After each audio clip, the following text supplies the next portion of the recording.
IPL থেকে মোস্তাফিজকে বাদ দেওয়া হয়েছে, এতে মোস্তাফিজের বাল ছেঁড়া গেছে। ধারণা করা যায় আইপিএল থেকে মোস্তাফিজকে বাদ দিয়ে বিসিসিআই ভেবেছে মোস্তাফিজের অনেকগুলো বাল ছেঁড়া যাবে, কিন্তু মোস্তাফিজ তার ফেসবুক আইডিতে একটি ভিডিও বার্তার মাধ্যমে জানিয়েছেন না, তার একটাও বাল ছেঁড়া যায়নি। শুধু বাল কেন, তার চুল কিংবা গায়ের পশম কোনোটাই ছেঁড়া যায়নি। তবে মোস্তাফিজের বাল ছেঁড়া না গেলেও ছাড়া গেছে আইপিএল খেলা দেখা বাংলাদেশি হাজার হাজার দর্শক। এক গোপন সংবাদের মাধ্যমে জানা গেছে বাংলাদেশি কোটি কোটি দর্শক এখন আর আইপিএল খেলা দেখা তো দূরে থাক, বরং আইপিএল খেলার দিকে তাকিয়ে মুদবেও না।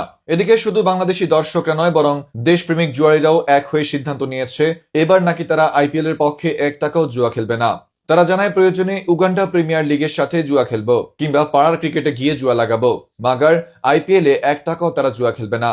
জানা গেছে এতে করে আইপিএল কর্মকর্তাদের কোটি কোটি টাকা লোকসান হবে বলে আশঙ্কা করা যাচ্ছে, কেননা আইপিএল কোনো সাধারণ ক্রিকেট খেলা নয়, বরং এটি একটি জুয়ার আসর। দর্শক, এ নিয়ে বিস্তারিত দেখুন রিপোর্টার কাতারে থাকা ভাতারের রিপোর্টে।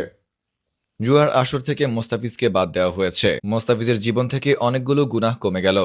মোস্তাফিজ বাংলাদেশি বলে মোস্তাফিজকে আইপিএল থেকে বাদ দিয়েছেন, ভালো কথা, কিন্তু শুধু মোস্তাফিজ কেন, ভারতের মধ্যে বাংলাদেশি অনেক অনেক মানুষ রয়েছে, কই তাদেরকে তো এখনো পর্যন্ত বাংলাদেশে পাঠাচ্ছেন না। তাদের সাথে ভারতের সাথে কি এমন যোগসূত্র রয়েছে যে তাদেরকে বাংলাদেশে ধরা হচ্ছে না আর বাংলাদেশে ফেরত পাঠানো হচ্ছে না?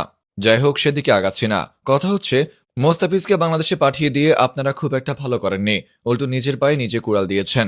আইপিএল একটি জুয়ার আসর, এটা আমরা সবাই জানি। এখানে শুধু ভারতীয় নয়, বরং কোটি কোটি বাঙালি জুয়ারিরাও এই খেলায় অংশগ্রহণ করে থাকে। কিন্তু এবার দেশপ্রেমিক হাজার হাজার কোটি কোটি জুয়ারিরা মোস্তাফিজকে বাদ দেওয়ার ফলে তাদের মনের মধ্যে একটা চেতনা জাগ্রত হয়েছে, তাই তারা সংঘবদ্ধ হয়ে ডিসিশন নিয়েছে এবার তারা আইপিএল এর হয়ে এক টাকাও জুয়া খেলবে না। এতে করে এবারের আসরে আইপিএল এ বাংলাদেশ থেকে কোটি কোটি টাকার লোকসান হবে বলে ধারণা করা যাচ্ছে। এদিকে মোস্তাফিজের পরিবর্তে কাকে খেলানো হবে এ নিয়ে অনেকে আমাকে মাথা ঘামাতে বলেছে, কিন্তু আজ অনেক শীত বলে আমার মাথা থেকে ঘামও বের হচ্ছে না, তাই এ বিষয়ে আমি মাথা ঘামাতে পারছি না।